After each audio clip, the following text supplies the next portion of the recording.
Olá, boa tarde, boa noite, bom dia, dependendo do horário que vocês estão assistindo. Eu sou a Patrícia Pereira, proponente do projeto Lendo Mulheres Negras e Indígenas, projeto este contemplado pela Lei Aldir Blanc através do edital número 34/2021, Seja o Céu Codec. Segunda edição Mari Ciani, Prêmio de Produção Artístico-Cultural para Transmissões ao Vivo, gravadas, categoria A, eixo 1, Ações de Qualificação Básica e Formação Online, Porto Velho, Rondônia, março de 2022. Bem, gente, este é o início de um projeto que já foi desenvolvido em algum momento, né? Ele que tinha uma, uma categoria, né, um outro tipo de categoria, um outro tipo de linha, que era a extensão, que era um projeto extensionista da universidade. Então, nesse momento, ele passa a ser produção cultural, né? Ele nasceu no ano de 2018 e 19, ele foi desenvolvido por duas vezes, né? Duas versões do projeto, mas ele se chamava Lendo Mulheres Negras e Indígenas nas Escolas, né? Então, a proposta era levar a discussão de autoras negras e indígenas para as escolas, né? A gente utilizava do estágio, na época, nós, componentes do grupo, que propomos esse projeto, estávamos na graduação em Letras Português da Universidade Federal de Rondônia, então utilizávamos do estágio de docência, né, da graduação, para divulgar escritoras negras e indígenas nas escolas. Então, a gente pensava uma metodologia, uma didática, especificamente para a sala de aula que estávamos acompanhando naquele momento. E agora esse projeto renasce, né, para a produção cultural, por isso que eu escolhi gravar os vídeos e trazer para você. E o que eu vou fazer aqui é muito simples, né? Eu vou divulgar com vocês, né, para vocês, na verdade, escritoras negras e indígenas, trazer aqui quem são elas e falar um pouquinho sobre a obra e alguns das suas publicações, das suas outras obras, e propor também uma escrita criativa aqui para vocês, né? É muito simples, é basicamente isso, não tem muito complexidade, né? É só a divulgação dessas escritoras. Porque o que a gente fazia na sala de aula, quando o projeto acontecia na sala de aula, era uma outra dinâmica de sala de aula. Aqui é a divulgação mesmo das escrituras. E eu vou começar aqui com a Chimamanda Ngozi Adichie, né? Chimamanda, que nasceu em Enugu, na Nigéria, em 1977. É autora dos romances Meio Sol Amarelo, de 2008, que foi vencedor do Orange Prize e adaptado ao cinema em 2013. Também escreveu Hibisco Roxo, 2011, e Americaná, 2014, publicados no Brasil pela Companhia das Letras, né? Assina ainda uma coleção de contos, né? Ela também assinou uma coleção de contos. Sua obra foi traduzida para mais de 30 línguas em inúmeros periódicos, como as revistas New York e Granta. Depois de ter recebido uma bolsa, né, de escrita criativa, a Chimamanda, ela tem esse trânsito aí entre a Nigéria e os Estados Unidos da América. Sua célebre conferência do TED Talk, né, já teve mais de 1 milhão de visualizações.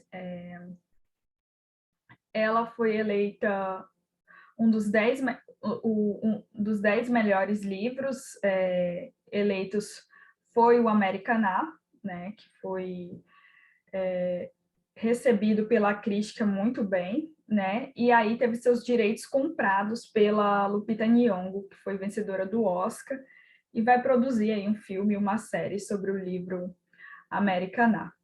E hoje o livro que eu vou trazer aqui divulgar para vocês é Sejamos Todos Feministas, que é justamente essa palestra que ela deu, né, no TED Talk, e se transformou em livro, né, porque teve uma repercussão muito grande e se transformou em livro. E aí, a biografia da obra, basicamente, já falei da autora, e os resumos, os comentários da obra, eu tirei propriamente do livro, né? Do livro ou do site da escritora, né? Ou das fontes que vendem o livro e que divulgam o livro. Não tem nada de muito rebuscado e também não é uma análise crítica minha, né? É o que justamente está na obra e eu vou comentar com vocês. Essa é uma obra de uma versão modificada de uma palestra que ela deu em dezembro de 2012, no TED Elston, conferência anual com foco na África. Palestrantes de diversas áreas dão palestras concisas que visam desafiar e inspirar africanos e amigos da África, segundo a Chimamanda.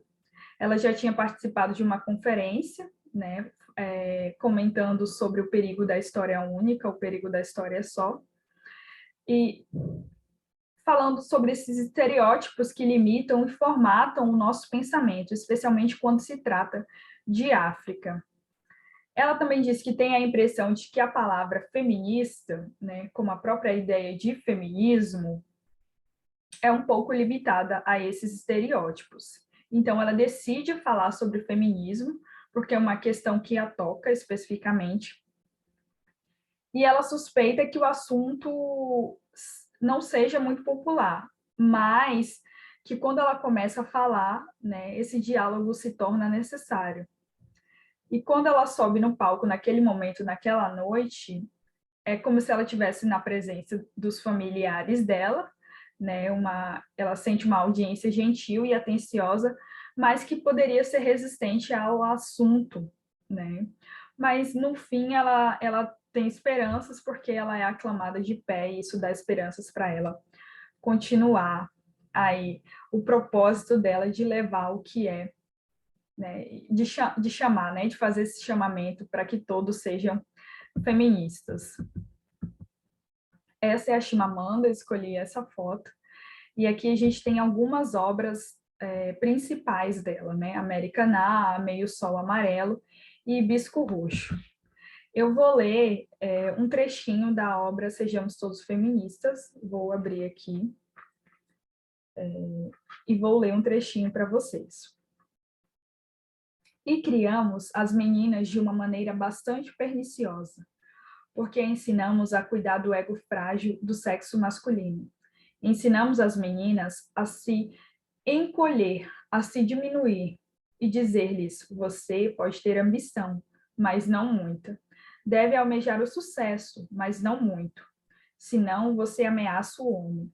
Se você é a provedora da família, finja que não é, sobretudo em público, senão você estará emasculando o homem. Por que, então, não questionar essa premissa? Por que o sucesso da mulher ameaça o homem? Bastaria descartar a palavra e não sei se existe outra palavra em inglês que eu desgoste mais tanto como emasculação. Esse é um dos trechos que a gente pode ler do livro, né? Tem outro aqui que eu gosto muito também. Seu conselho, disse, balanço a cabeça com um ar consternado. Era que eu nunca me intitulasse feminista, já que as feministas são mulheres infelizes que não conseguem arranjar marido. Então me decidi me definir como feminista feliz. E a Chimamanda vai fazendo esse chamamento e vai dizendo por que ela é feminista, por que sejamos todos feministas, né? Por que todos nós devemos ser feministas? A cultura não faz as pessoas fazem a cultura. Se a humanidade inteira de mulheres não faz parte da nossa cultura, então temos que mudar a nossa cultura. Esses são alguns trechos, né, do livro da Chimamanda, e em outros que a gente pode questionar, problematizar, falar, comentar, mas é basicamente para vocês conhecerem, né, um pouquinho do livro, um pouquinho da Chimamanda, e as propostas dela, e a proposta especificamente dessa palestra que se transformou em livro, que se transformou em escrito, né? Fazer esse chamamento para que todos sejam feministas. O problema da questão de gênero é que ela prescreve como devemos ser em vez de reconhecer como somos. Seríamos bem mais felizes, mais livres para sermos quem realmente somos, se não tivermos o peso das expectativas de gênero. E aí a Chimamanda, ela dá a opinião dela, né? Ela faz esse chamamento, mas a partir da opinião dela, do contexto dela, da vivência dela, do que ela entende por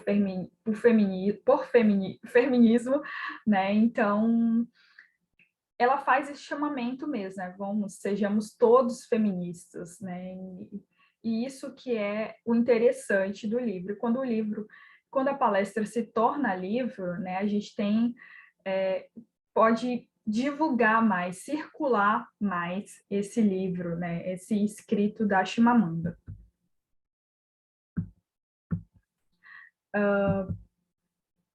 Aqui, uma relação com outras artes é o clipe da Beyoncé, né, Flowers, que tem um feat com a Chimamanda, né? Justamente um trecho dessa palestra da Chimamanda é incluído no clipe Flowers da Beyoncé. Então, é bem interessante fazer essa análise e trazer para esse contexto, para a discussão, porque a gente pode utilizar, fazer essas interrelações intertextuais, transdisciplinares, né, com a música, com a letra, com a palestra, enfim, de gêneros híbridos, gêneros textuais.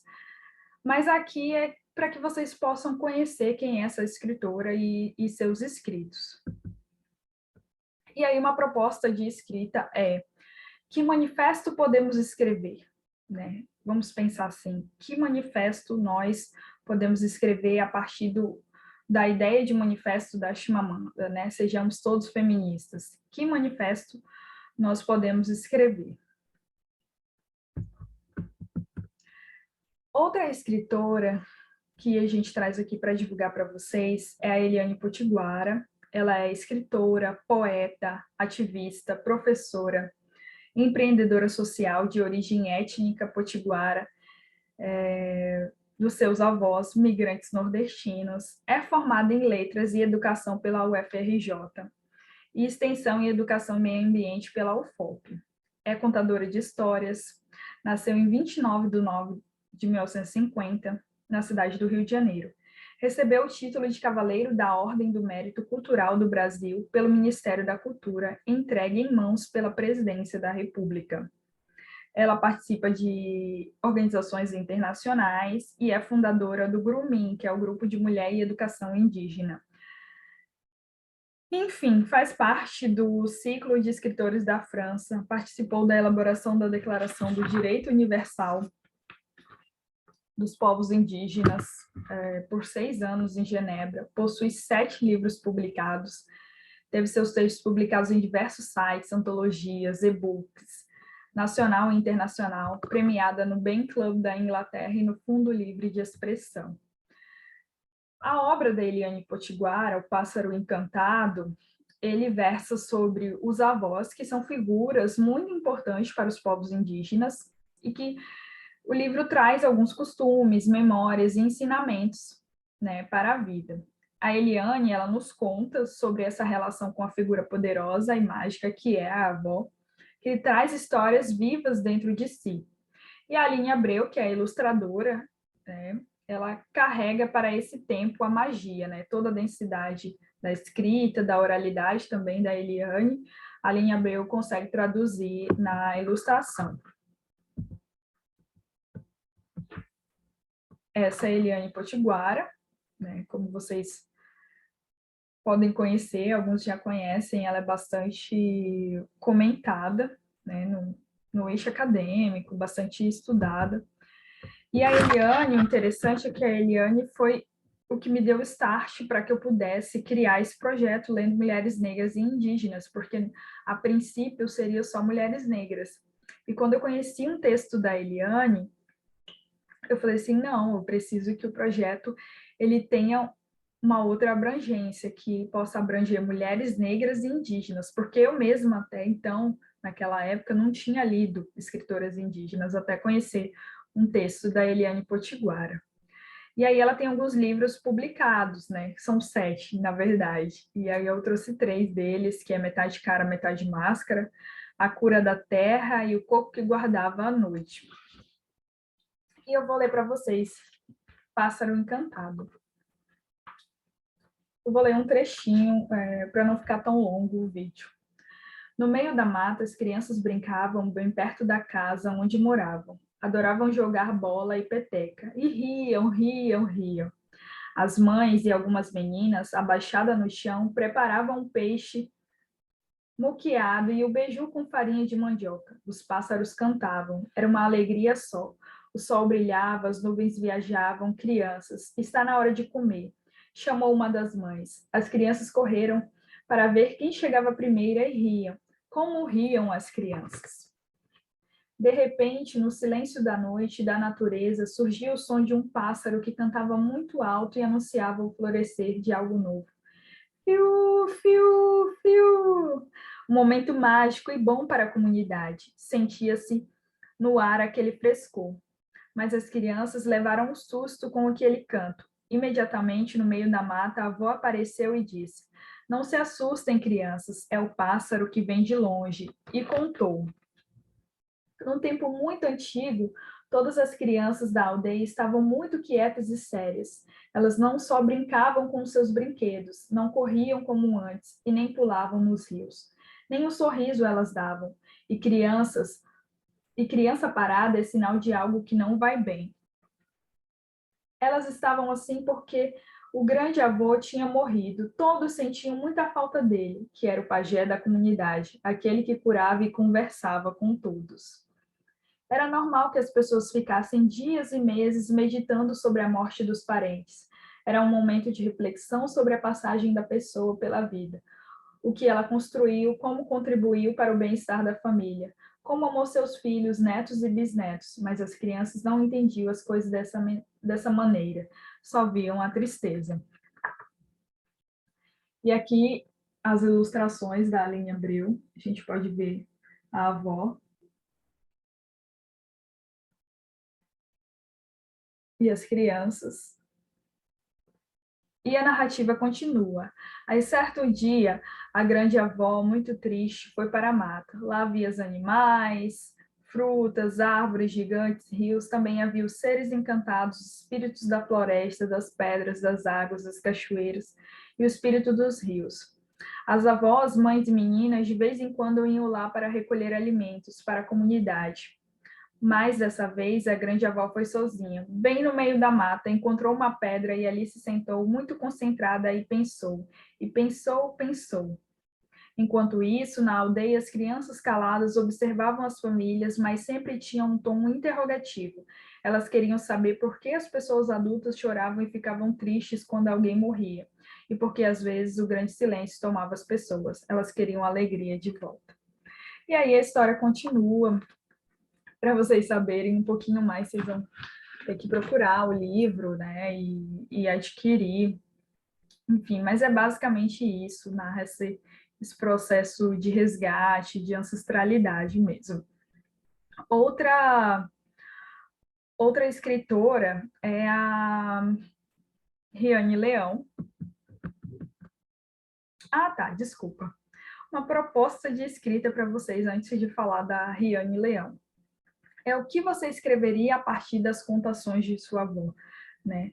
Das memórias da sua avó, né? Geralmente a gente tem mais memórias do nosso avô, mas a partir da memória da sua avó, o que a sua avó pode te contou, te ensinou que você pode escrever a partir das contações da sua avó. Fica aí uma proposta de escrita. Aí a outra escritora é a Riane Leão, né, que é uma escritora que a gente trabalhou também na escola e que eu trago aqui para que vocês possam conhecer.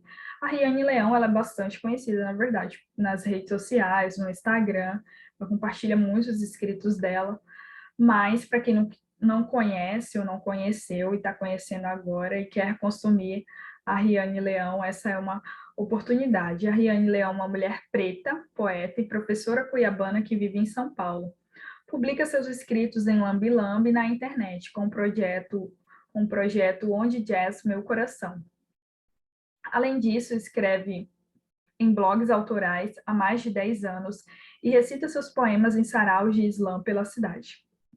Seu trabalho é pautado na resistência das mulheres e focado na luta e no fortalecimento pela arte e pela educação. É também autora do Axé. Sobre a obra da Riane Leão, que é desse livrinho aqui. A poesia é minha chance, segundo ela, a poesia é a chance dela ser ela mesma diante do mundo que tanto a silencia. É minha vez de ser crua, minha arma de combate, nossa voz ecoada, nossa dor transbordada. Nela, eu falo sobre amor, desapego, rotina, cidades que nos atravessam, socos no estômago que a vida nos dá, o coração desenfreado, a pulsação que guia as estrelas, os recomeços, os dias, as noites, as madrugadas, os fins, os jeitos que a gente dá, as transições, os discos, os tropeços, as partidas, as contrapartidas, os pés firmes que insistem em voar e tudo que é maluco e lindo e nos faz ser quem somos. É assim que a Riane Leão define ela e a própria obra dela, né, a poesia dela. Ela tem outro livro publicado, que é Jamais Peço Desculpas por Me Derramar, que é esse livro aqui. E eu vou ler também aqui um trechinho de alguns poemas da Riane Leão. Tem alguns que são bem curtinhos e que dá para ler vários também. Sobre relações abusivas. Sobreviver é mais importante que permanecer. Identidade. Fui uma mulher negra e escritora, de pele e alma como a minha, que me ensinou sobre os vulcões e as rédeas e os feios, sobre os tumultos dentro do peito, e sobre a importância de ser protagonista, nunca segundo plano. Se você encostar a mão entre os seios, vai sentir os rastros de nossas ancestrais. Somos continuidade das que vieram antes de nós.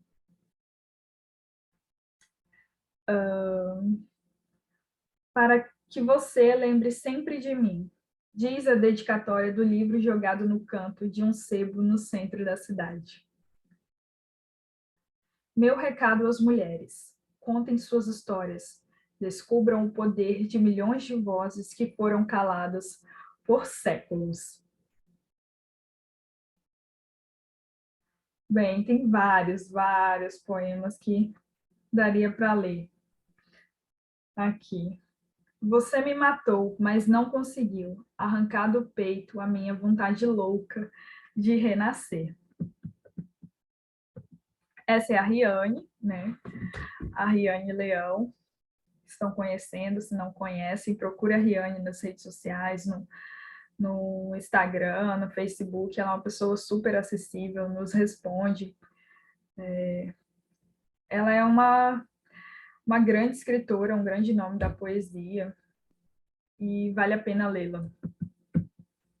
E uma proposta de escrita para vocês é: o que brilha e queima em você?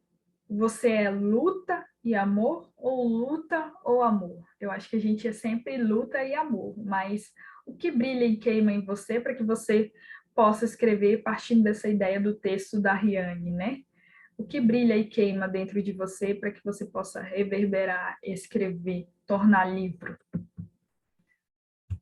Bem, outra escritora é a Aurita Tabajara, que é escritora, contadora de histórias, cordelista e poeta. A autora, de 38 anos, é apaixonada pela escrita desde os 6, quando aprendeu a ler. Tem seus livros publicados: Magistério Indígenas em Versos e Poesia, uma obra didática adotada pela Secretaria de Educação do Ceará, e a leitura é obrigatória em todas as escolas do estado do Ceará. Já o Cordel Toda a Luta, a história e a tradição de um povo, fala sobre a história e as tradições do povo tabajara. Essa é a Aurita Tabajara, né? E o livro dela, o Daniel Munduruku, ele faz a contracapa e consegue sintetizar, né, a obra dela, Coração na Aldeia, Pés no Mundo. Ele diz: A vida tem sua própria lógica, sua própria escrita. Quando a gente não lê, ela dita. Quando a gente não ouve, ela grita. Quando a gente não entende, ela explica. E quando a gente se apercebe, ela aurita. Daniel Munduruku. E o livro da Aurita é a trajetória da Aurita, né? Ela vai narrar, contar em cordel essa trajetória da vida dela. E eu vou ler um trechinho aqui. Mas, em vez de desistir, foi mais forte o meu amor. Recorri à autoestima. Tupã ouviu meu clamor, pois nessa escola da vida, ter mente desenvolvida foi o meu maior valor. Mãe é um anjo da guarda que nasce para brilhar, que supera a ingratidão, sofre sem deixar de amar. Minha mãezinha querida orientou-me desmedida a cantar, rezar e brincar. Hoje me sinto estudada, só não pude ser doutora. À luz da ancestralidade, honro minha genitura. Ouço os meus ensinamentos, tradições, conhecimentos de uma grande professora. Creio não valer a pena uma batalha travar. Seja bom de coração, como quem lhe prejudicar. Ouvindo quem não revida, do pecado até a dívida, só Deus poderá cobrar. Retorno sempre que posso, mesmo com dificuldade. Depois, minha primogênita, ainda menor de idade. Também com seus 13 anos, cheias de sonhos e planos, foi-se embora da cidade. No processo que andava de minha separação, ele pleiteava a guarda, porque queria pensão. Mesmo com casa e salário do Estado funcionário, já eu sem nenhum tostão. Resumindo a minha história, ou seja, para encurtar, ele assim ganhou a guarda, pensão tive que pagar. Mesmo sem estar comigo, a caçulinha em abrigo já era meu bem-estar. Numa das minhas visitas, encontrei-a descontente. Então perguntei a ela, o que tem, anjo inocente? As lágrimas marejando, que alguma coisa sente. Um nada, disse triste. Um nada, triste ela disse, só saudades da senhora. Seu colo para dormir. Sua voz naquela hora. Fez meu mundo desabar, coração acelerar, pensei em não ir embora. Vivo na cidade grande, mas não esqueço o que sei. Difícil é viver aqui, por tudo que já passei. Coração bom permanece, a essência fortalece. Anjo ao pranto que chorei. E aqui o livro é acompanhado das estilogravuras da Regina Drosina e narra a trajetória da Aurita Tabajara. Um bom livro também, um cordel. Essa é a Aurita Tabajara, né? Para quem não conhece, está conhecendo. Eu não consegui as capas dos outros livros dela e coloquei então Coração na Aldeia, Pés do Mundo. E uma relação com as outras artes é que a Aurita também tem um curta, né? Um curta-metragem, um documentário aí, A Mulher Sem Chão. Também narra essa trajetória dela e ela está na direção desse documentário, desse curta-metragem. E uma proposta de escrita para vocês pensarem é: você já escreveu um cordel sobre você? A Aurita foi super corajosa, né, em contar a história dela e utilizar o cordel como uma forma de contar, né, já que ela é do Ceará e ela se utilizou desse gênero que circula ali naquela região para contar essa história e essa trajetória dela mesma. E aqui eu trouxe alguns trechos das obras que eu acho interessante, que também dá para compartilhar com vocês. E do primeiro livro da Chimamanda, eu escolhi: perdemos muito tempo ensinando as meninas a se preocupar com o que os meninos pensam delas. O segundo livro da Eliane, e o bater as asas sobre a cabeça da grande avó, soltando penas verdes, amarelas, azuis e brancas. Era o pássaro gigante, era o pássaro encantado, o pássaro ancestral. Um poeminha da Riane Leão, Meu silêncio era teu prato favorito. E por último, Um trechinho da Aurita. Aurita tinha um segredo que não podia contar. Somente para sua avó se encorajou a falar. Não gostava de meninos e não sabia lidar. Bem, esse foi um pouquinho dos livros que eu vou compartilhar com vocês ao longo dos outros vídeos, né? Não quero fazer vídeos tão longos, mas é só um pouquinho de muitas escritoras indígenas e negras que vocês podem conhecer, que vocês podem consumir, que vocês podem utilizar na sala de aula, no dia a dia, para a leitura dos seus filhos, para a leitura antes de dormir dos seus filhos, para a sua leitura própria, para o seu próprio conhecimento, né? Divulgar essa literatura, consumir, né? Ajudar essas escritoras, dar visibilidade para que elas possam ser lidas. E meus agradecimentos à Lei Aldir Blanc, através do edital número 34, 2021, Seja o Céu Codec, segunda edição, Mariciane, Prêmio de Produção Artístico-Cultural para Transmissões ao Vivo gravadas. Categoria A, Eixo 1, Ações de Qualificação Básica, Formação Online, Porto Velho, Rondônia, março de 2022. Obrigada e fiquem aí com as escritoras.